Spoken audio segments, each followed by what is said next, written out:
نعرف أصحاب شهادات لم يجدوا وظائف ولم يجدوا مرتبات، ونعرف من لا يقرأ ولا يكتب أنعم الله عليهم وصب عليهم من البركات. السر: وأمر أهلك بالصلاة واصطبر عليها لا نسألك رزقا نحن نرزقك. جاء أحدهم إلى أحد الصالحين يشتكي ارتفاع الأسعار والأثمان. قال الصالح: والله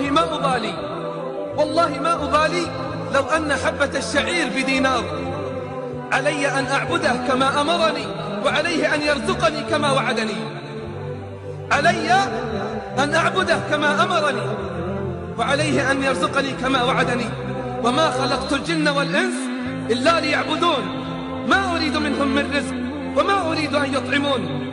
السر: وأمر أهلك بالصلاة واصطبر عليها لا نسألك رزقا نحن نرزقك والعاقبة للتقوى. لما تنزل قول الله جل في علاه على النبي صلى الله عليه وسلم: فخلف من بعدهم خلف أضاعوا الصلاة واتبعوا الشهوات فسوف يلقون غيا. يقول النبي صلى الله عليه وسلم باكيا، يقول: يا جبريل تضيع أمتي الصلاة؟ يا جبريل تضيع أمتي الصلاة؟ قال: يا محمد يأتي أقوام من أمتك يبيعون دينهم كله بعرض من الدنيا قليل، فضيعت الصلوات وارتكبت المحرمات، كيف يستقيم الحال وكيف يتربى المجتمع على الفضيلة إن لم يحافظ على الصلوات؟ أليست الصلاة هي التي تنهانا عن الفواحش والمنكرات؟ أليست الصلاة هي التي تنهانا عن الفواحش والمنكرات؟ يكفينا أمرا ربانيا واحدا حتى نعلم عظم قدر الصلاة عند الله. أما يكفيك أن الله افترضها فوق السماوات؟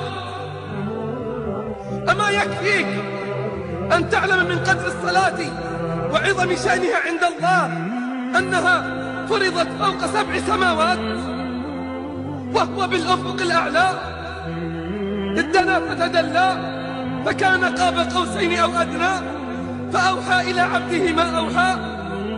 أمره ب50 صلاة فلا زال يخفف عنا حتى جعلت 5 صلوات بأجر 50، 5 صلوات بأجر 50.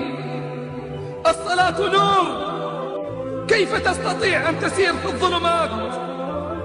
كثير يتخبطون، كثير يشتكون من الهموم والغموم، علاجهم الانضمام إلى صفوف المصلين، مآسي الشباب في كل مكان، وعلاجهم ادخلوا بيوت الرحمن، انضبطوا في صفوف المصلين.